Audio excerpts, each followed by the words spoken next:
हमें एडन दिखा रहता है जो उन्हीं सनफ्लावर्स के पास आया था। वो सोचता है मे बी ये जरा जल्दी है, मुझे उसे अपनी फीलिंग्स नहीं बतानी चाहिए, लेकिन उसने वेडिंग रिंग तो पहन लिया ना। और तब वो खड़ा होता है, वो कहता है नहीं नहीं यही टाइम है, मुझे उसको बताना चाहिए। और तब अपनी मुट्ठी बंद करता कहता है ठीक है, मैं फेस टू फेस उससे बात करूंगा, मैं इसको अवॉइड नहीं कर सकता। तो तब वो घर में आता है और वहां पे हमारी हीरोइन वो बैठी हुई थी। तो वो उसके पास आता है, कहता है एंजी क्या तुम बिजी हो? तो एंजी कहती है क्या? नहीं मैं तो बिजी नहीं हूँ, क्या हुआ, क्या बात है? तो तब वो हेस्टेट कर रहा था। वो कहता है आई सी, असल में मुझे तुमसे बात करनी है। तो एंजी कहती है हाँ क्या हुआ, क्या बात करनी है? तो वो सब लश के जा था। वो कहता है तुम्हें पता है फर्स्ट एड किट कहाँ पर रखी है? वो कहती है फर्स्ट एड किट? तो वो कहती है हाँ हाँ वो तो मेरे कमरे में ड्रॉर में रखी हुई है ना, क्या तुम्हें कहीं चोट आई है? तो एडन कहता है नहीं नहीं ऐसा कुछ भी नहीं है, मैं बस जानना चाहता था कि कौन सी मेडिसिन बची है, क्योंकि अगली बार जब हम टाउन जाएंगे ना तो बाकी की मेडिसिन ले आएंगे, मैं बस एडवांस में प्रिपेयर करना चाहता था। वो कहती है अच्छा ठीक है, तो मैं तुम्हारे साथ जाके चेक करती हूँ। वो कहता है नहीं नहीं मैं खुद चला जाता हूँ, मुझे बस एक बार देखना है। वो कहती है ठीक है, अगर तुम्हें ना मिले तो मुझे बता देना। तो तब एडन वहां जा रहा था, लेकिन वो सोचता है मैं तो उससे अपनी फीलिंग कन्फेस करने वाला था, लेकिन मुझसे तो बात ही नहीं हो रही, और मैं तो सीधा उससे बात करने के बजाय फर्स्ट एड किट के बारे में पूछने लग गया। और तब वो सीढ़े चढ़ रहा था। वो सोचता है ठीक है मुझे एक बार और ट्राई करना चाहिए। और तब उसके कमरे में चला गया था और वो उसका ड्रॉर चेक करता है। वो सोचता है सबसे पहले मुझे फर्स्ट एड किट ढूंढनी चाहिए ताकि मेरा बहाना काम कर जाए, लेकिन वो इधर उधर भी देखता है और उसको फर्स्ट एड किट नहीं मिलती। वो सोचता है कहीं कहीं रख के भूल तो नहीं गई। तो तब बेड के नीचे उसको दूरबीन मिलती है। वो सोचता है इसीलिए ये कह रही थी मुझे दूरबीन नहीं मिल रही, क्योंकि इसने ये बेड के नीचे छोड़ी हुई थी। और वो कहता है मुझे लगता है यहाँ पे और भी चीजें होंगी है ना। तो तभी उसको कुछ महसूस होता है और वहां पे एक पेपर था। वो कहता है कि यार ये एक लेटर है, लेकिन इसे तो ट्रैश बिन में फेंकना चाहिए था ना, और इतना इंपॉर्टेंट लेटर भी हो सकता है, मुझे एक बार देखना चाहिए। लेकिन जब उसको देखता है तो बिल्कुल फ्रीज हो गया था, क्योंकि वहां पर लिखा था टू माई डॉटर। वो सोचता है नहीं मुझे ये नहीं पढ़ना चाहिए, ये उसकी फैमिली का लेटर है ना। लेकिन तब वो एक और लाइन पढ़ता है और वहां पर लिखा था मैं तुम्हारे लिए एक नया हस्बैंड ढूंढ रहा हूँ जब तुम कैपिटल वापस आ जाओगी। तो तभी एंजी वो जल्दी से भाग कर वहां पर आ रही थी और जल्दी से वो दरवाजा खोलती है। वो कहती है एडन क्या तुम्हें फर्स्ट एड किट मिली? लेकिन एडन ने वो लेटर छुपा लिया था। तो वो कहता है हाँ मुझे मिल गई है। तो वो कहती है सच में? क्या तुम्हें कुछ और मिला, फॉर एग्जाम्पल कोई और चीज? और वो सोचती है मैं उम्मीद करती हूँ उसने वो लेटर ना देखा हो, लेकिन मैं तो बहुत ज्यादा डरी हुई हूँ, मुझे उस लेटर को फेंक देना चाहिए था, लेकिन मैं उसको नहीं फेंका। वो कहता है नहीं नहीं लेकिन तुम्हारे ड्रॉर्स में तो बहुत ज्यादा चीजें पड़ी हुई हैं, तुम्हें साफ करना चाहिए, अपने घर में ऐसे तो नहीं रह सकते ना। वो कहती है हाँ हाँ ठीक है मैं समझ गई। तो उसके बाद एडन वहां जा रहा था। वो कहता है ठीक है मुझे लगता है कि मुझे एक और चीज बनानी चाहिए, मैं जंगल में जा रहा हूँ। वो कहती है हाँ हाँ ठीक है जाओ और ज्यादा देर न लगाना। और उसके बाद वो जंगल में आ गया था। लेकिन वो सोचता है एंजी क्या सच में ये सच है, वो मुझे छोड़ के जाने वाली है? लेकिन कभी भी कोई मेजर इंसान को नहीं चाहेगा, आखिर मैं इलिजिबल चाइल्ड हूँ, कौन नहीं चाहेगा मुझे? और वो सोचता है लेकिन मैं चाहता हूँ एंजी मेरे साथ रहे, क्या वो मेरे साथ नहीं रह सकती? तो तब थोड़ी देर बाद एडन घर में वापस आ गया था। तो वो कहती है तुमने तो ज्यादा देर लगा दी। वो कहता है हाँ मुझे कोई चीज मिल नहीं रही थी जिसको मैं पसंद करूँ। तो तब वो कहती है तुम्हारे हाथ पे चोट लगी है? वो कहता है हाँ मैं नीचे गिर गया था।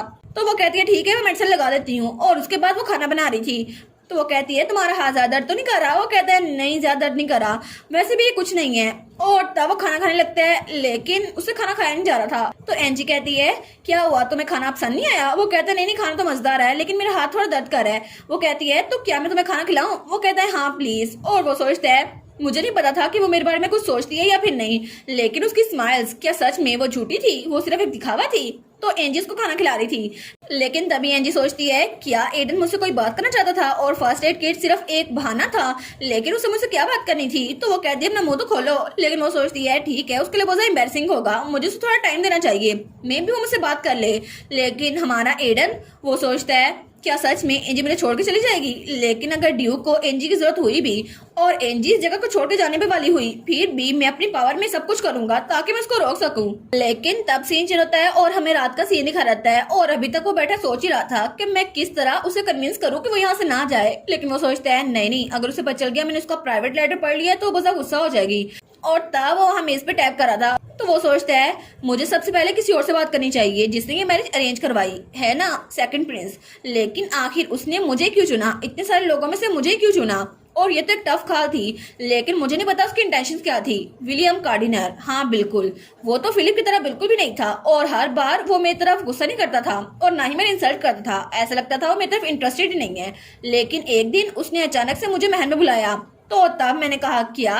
तो उसने कहा हाँ बिल्कुल, वो एक ऐसी लड़की है जिसका पुराना फियांसे वो जा चुका है, तो वो सबसे ज्यादा बेस्ट डिजर्व करती है और इसलिए तुम्हारी वार में अचीवमेंट्स के लिए ये रिवार्ड है। तो वो कहता है आखिर ये कैसे हो सकता है, और वैसे भी जंग खत्म हुए तो बहुत सारे साल हो गए हैं, तो एक ट्रबलसम लेडी के साथ शादी करना रिवार्ड कैसे हो सकता है। लेकिन उसके सामने कुछ नहीं बोल पाया क्योंकि वो तो इलिजिबल चाइल्ड था ना, और वो हमारी एंजी प्रिंस फिलिप की पुरानी फियांसे थी और वो सोचता है कि मैरिज चल नहीं सकती, मुझे पता था। लेकिन तब वो कहता है अच्छा हुआ कि मेरी उससे शादी हो गई, लेकिन मुझे लगता है सबसे बड़ा चैलेंज ड्यूक की होगा और मुझे सबसे पहले उसको रोकना होगा ताकि वो एंजी से ऐसा कुछ ना कहे, और मुझे उसको लेटर लिखना होगा ताकि मैं उसमें लिखूं कि मेरा एंजी को डाइवोर्स देने का बिल्कुल भी इंटेंशन नहीं है। और तब वो लेटर लिख रहा था। वो सोचता है चाहे कुछ भी हो जाए मैं कुछ ना कुछ करूंगा ताकि एंजी को मुझे डाइवोर्स ना देना पड़े।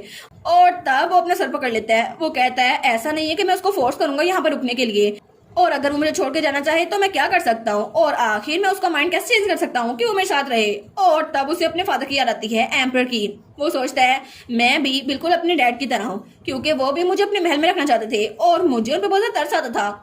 लेकिन फिर भी मैंने डिसाइड किया कि मैं एक सेल्फिश डिपेंडेंट इंसान नहीं बनूंगा और मैं इंडिपेंडेंट बनूंगा और मैं उसे दूर रहूंगा। और तब अगर मैंने उनकी बात मान ली होती, क्राउन प्रिंस बन जाता, तो मेरे पास पावर होती और एंजी मुझे छोड़ के ना जाती। लेकिन अब मुझे लगता है कि शायद पावर ही सब कुछ होती है और मैं तो उसे प्रोटेक्ट भी नहीं कर सकता। आखिर मैं उसके लिए कर क्या सकता हूँ। और तब अपनी मुट्ठी बंद करता है। वो सोचता है गुडनेस, मैं यकीन नहीं कर पा रहा कि मैं एंजी के फादर को सीक्रेट में लेटर भेज रहा हूँ ताकि एंजी यहाँ से ना जाए, लेकिन मैं सच में उम्मीद करता हूँ कि एंजी वो मेरे साथ ही रहे।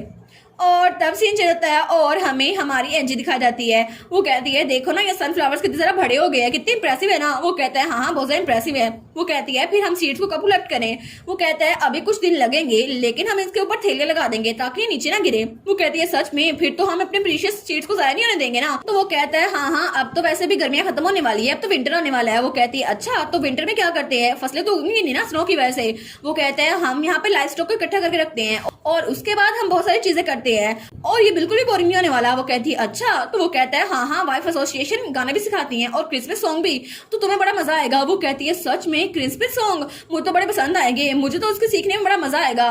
तो तब वो कहती है लेकिन हम लोग टाउन कैसे जाएंगे। वो कहता है हम घोड़ों के साथ एक कैरिज के साथ स्लेड अटैच कर लेंगे जिसकी वजह से वहां जा सकेंगे। वो कहती है सच में, ये तो बिल्कुल सेंटा क्लॉज की तरह हुआ ना। तो एंजी कहती है कि हम उसके साथ बेल भी अटैच कर सकते हैं। वो कहता है हाँ अगर तुम कहोगी तो मैं अटैच कर दूंगा।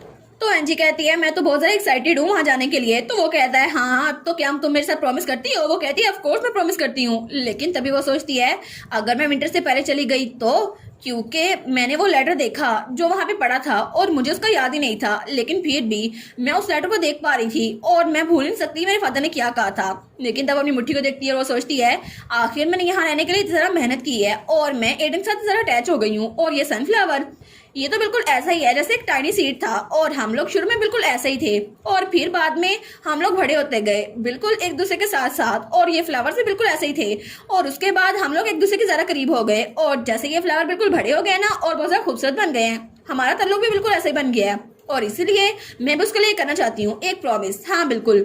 तो वो कहती है मैं प्रॉमिस करती हूँ कि मैं तुम्हारे साथ सिंगिंग लेसन में जाऊंगी, ठीक है। और तब वो दिल में सोचती है मैं अपने फादर को लेटर लिखूंगी और उनसे कहूंगी कि मुझे दोबारा से शादी करने में कोई इंटरेस्ट नहीं है, और मेरे फादर को मैं कहूंगी कि वो मेरी बात के मान ले। तो तब अपने हाथ आगे करती है, कहती है ठीक है मुझे प्रॉमिस करो, हम लोग पिंकी प्रॉमिस करते हैं। तो तब एडन भी अपना हाथ आगे बढ़ाता है। वो कहता है ठीक है तो ये एक प्रॉमिस रहा। तो तब दोनों ने प्रॉमिस कर लिया था। वो कहती है ऑफ कोर्स तुम्हें पता चल जाएगा ना, पिंकी प्रॉमिस कभी नहीं तोड़ जा सकते।